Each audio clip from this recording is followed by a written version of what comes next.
Marvel Rivals is finally out, and it's been the belle of the ball in the gaming community for quite some time. Many were skeptical and many were very excited, but one thing we all have in common is that we're all eager to see how far it goes. I am by no means a Marvel fan. In fact, my knowledge about the world of comics is mediocre at best, but even I can't deny that the people at NetEase Games really put their developerusy into bringing all of these beloved characters to life and spared no expense to deliver a product with the quality standards that we all expect of a game today.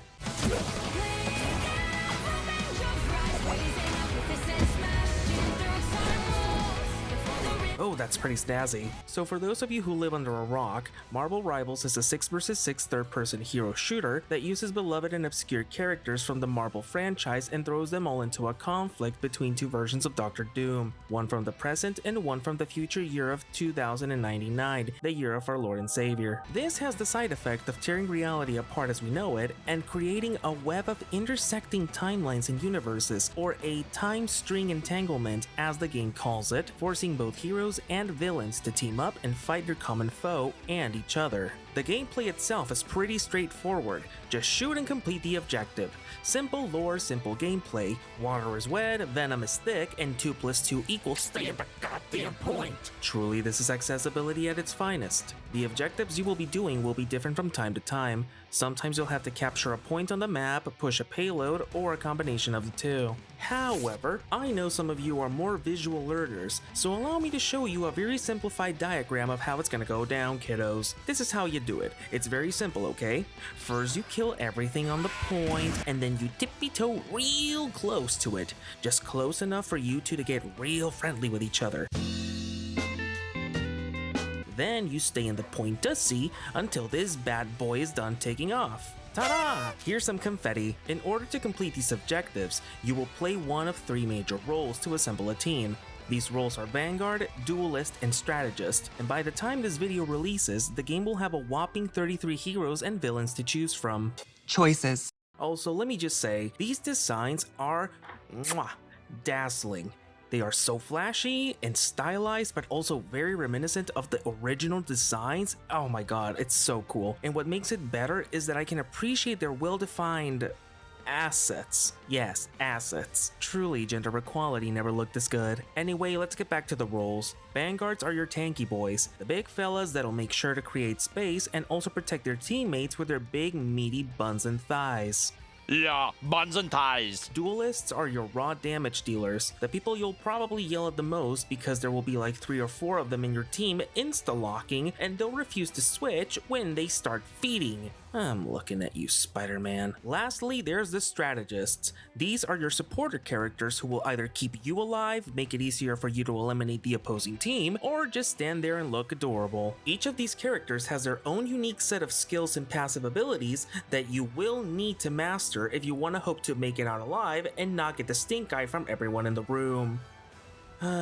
People can be really mean sometimes. Most of these abilities can range from flying or wall climbing, refreshing cooldowns, stunning enemies with your good looks, literally not dying, and tearing it down like it's DDR. I am ready to put on a show!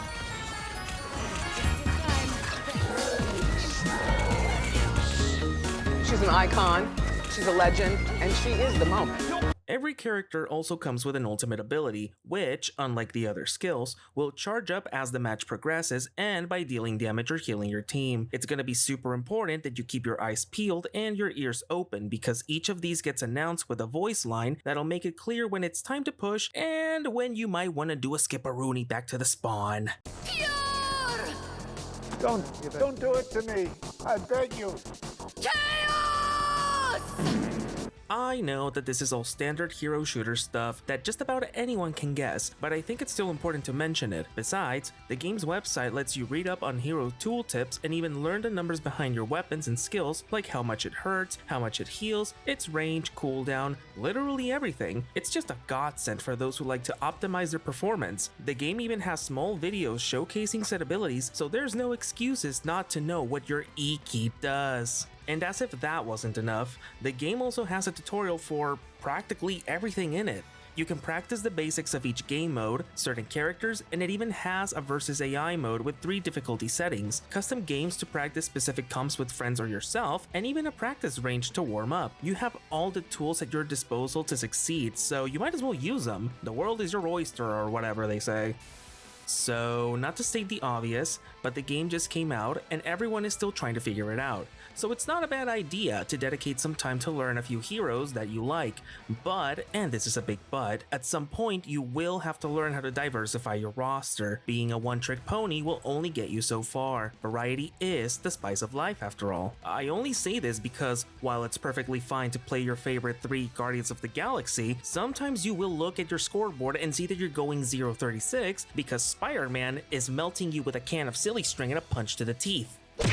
All I mean is that certain matchups are better than others, and usually each hero has a job they're particularly good at when compared to other people. For example, Scarlet Witch is pretty good at giving the tanks the suck.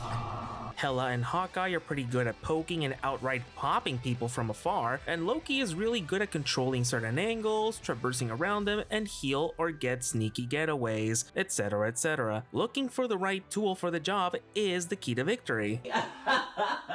Success! Also, after any match, you can watch a highlight from anyone in your team where it'll show which of their individual plays was the most influential during the match, and whoever was the better player of the winning team will get a small highlight that says MVP after the match. So if you want to brag about being the top 1 Storm player in the server, get goodish. One thing I do have to point out is the fact that this game's approach to balancing is actually quite interesting. Everyone feels powerful from the get-go, and just about anyone has the potential to carry games in the right hands. That being said, some heroes do need some balancing, because a few of them can be a bit oppressive, probably more than intended. Yes, I'm looking at you, Hela, put the hit scan down. While others can feel like they're underperforming in comparison. Yes, I'm looking at you, Black Widow. But even so, no one feels like a throw pick. You can choose your faves and you will do the thing with enough knowledge and practice. So here's a small tier list that should help you get an idea on who would be a good starting point in case you don't know who to play and if you're a total beginner. I based it on ease of use and it's based on my personal experience, so stop the typing, I can already hear you flaming me in the comments. Now if you really want to tell me I'm bad, you can see my actual power level tier list and seethe since I am a person on the internet making a video about the video game and whatever I say is 100% fact. And I probably have a bigger following than you do, and if I don't, then you're probably cheating the system and it doesn't have anything to do with the fact that my content is really bad. Are we still rolling? Now with all of this out of the way, we can finally talk about the real important stuff in this game. That's right, it's time to start talking about cosmetics and collectibles. Small wonder, but this game also gives you the ability to jump into matches with the hottest new drops in Marvel fashion, trademark, and everyone knows that the better the skin, the more damage you do, the better your stats in the scoreboard, and it gives you an automatic pass to never get flamed ever again by all those filthy peasants wearing their defaults and recolors. Since the game is still new, at this point in time there aren't that many skins available, but the ones that do exist can be earned by farming up credits or buying premium currency and paying for them in the shop. Others can be gotten for free by completing challenges, and some more can be earned through special events in the game. You can also complete character-specific tasks in the proficiency tab in the hero menu to earn various goodies to accompany them. These will reward you with a character spray, elimination markers, and even character portraits, depending on how much time you've dedicated to a hero. Another place to get them from is the Battle Pass. Yes, this game has a Battle Pass, and yes, it works similarly to the one in Fortnite. You earn purple coins via daily and weekly challenges, and then you redeem those for skins, sprays, MVP showcases,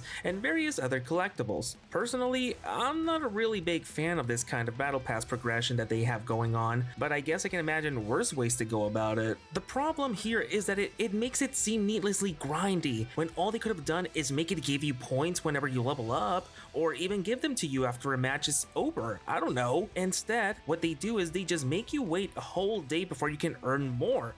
I mean, dude, I paid for this battle pass. I want to earn my shit today, please. The only saving grace from this format is that the battle pass won't expire and will be saved so you can finish it up whenever you want, which is actually a really sweet deal considering no other game I know does that, and you're not forced to commit to one either if it only has the one thing you actually want from it, or if you couldn't play during its season, so feel free to be as nitpicky with your cosmetic unlocks. The gods have smiled upon us with freedom of choice, hell yeah! Another cool collectible in the game is a bunch of lore. Each season there will be these special missions that will reveal a short story about certain characters and how they tie into the game's plot. They're also accompanied by these pretty cool looking pieces of art, which you can see in your in-game gallery once you unlock them. Basically, you will always be working to unlock something even if you're not actively trying to, which I think is kinda cool to see in a live service game like this. I feel it makes the player feel so rewarded for just playing the game and doing whatever they want. Who knew that giving your players cool doodads for spending time in your game would actually make them want to play your game more, huh?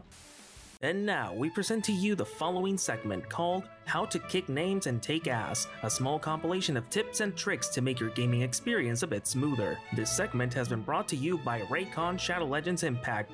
Wait a second.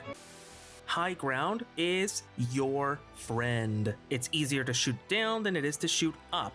However, some characters kinda depend on their mobility, so don't be afraid to switch it up every now and then. There's no automatic health generation in this game, so always be aware of health pack locations in the map you're in. It'll make your life tons easier whenever you're flanking or trying to get away from people chasing you. Also, on the subject of healing, keep your strategist safe. One thing I notice in matches is that nobody bothers to look at the backline and the poor guys get eaten alive by Black Panther and Iron Fist. Keep them in line of sight at all times. I swear some of you people are like horses with blinders on. There's both a text chat and a voice chat that you can use to coordinate with your teammates during a match and let them know what's up and vice versa. Please use them. When the backline dies to a diver, it's usually because Spider-Man decided to get sticky and nobody pinned him. When shooting, you may notice that sometimes your hits connect to a target when you hit to your right side of them. Keep track of this, and if you find it hard to land a shot, then this little detail might actually help you finish them off. Enjoy exploiting the laws of physics. Have fun.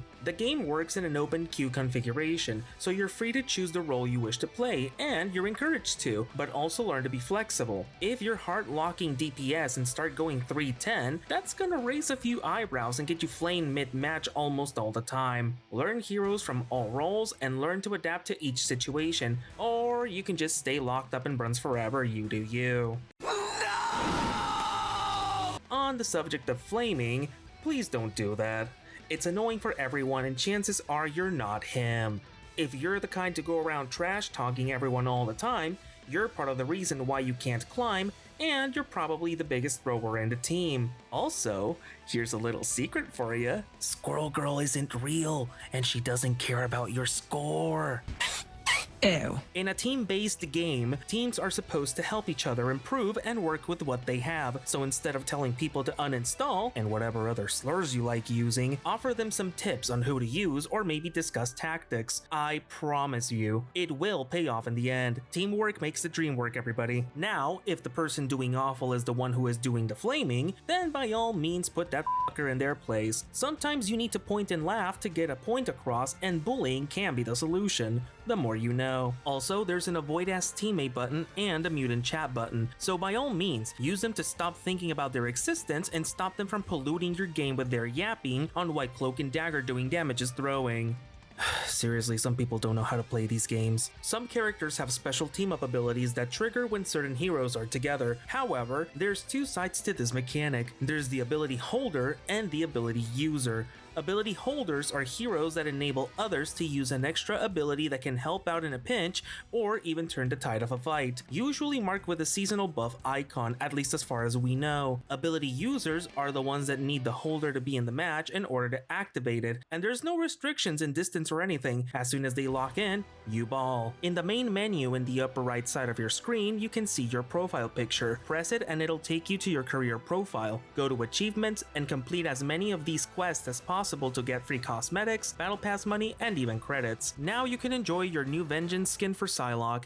Yes, I know that's the one you're getting, degenerates. And another tip that I saved for last is more of a personal recommendation, and it's mostly aimed for people who play competitively, but even casual players can benefit. Although it's clear there's certain characters who are better at winning than others, don't feel forced to play meta if you don't want to. I get it that you want to climb and you want that shiny icon on your profile that says eternity and all that. Believe me, I get it, I do. But games are supposed to be fun first and foremost. Feel free to experiment and build your own team comps. I mean, who knows, right? Maybe one day you will climb enough to be the number 5 Penny Parker in your region or something, I don't know. Don't let your memes be dreams, I guess. Just remember, every character in the game is viable. So enjoy what you enjoy and don't let peer pressure sway you from what you want. The game has barely come out anyway, and even if, and this is a big if, people are playing meta in any rank lobby, chances are they're playing it wrong anyways, so it's not gonna matter in the end, you know? If people become too bothersome in chat, remember you can always mute them and keep playing the way you want to play. I may be low tier, but I am free.